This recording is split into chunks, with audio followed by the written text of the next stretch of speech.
Hey there, in this quick video I'm going to show you how you can fix the issue if your Hunter remote is not working and how we can fix it. So the first thing is you want to turn the remote around and remove the back cover, and it's going to look like this. You can have the back cover and you're going to find a button like this is important one.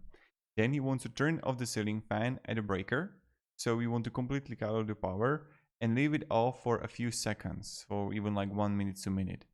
Then turn the breaker on, and then within a short time, press the pair button on remote. So you're just gonna press it, but you don't want to press and hold. So you're just gonna like press it shortly, and then the fan should pair with the receiver. And then this step should repair the remote with the receiver, and this is how we're gonna fix the issue. So thank you very much for watching, and have a great day, and goodbye.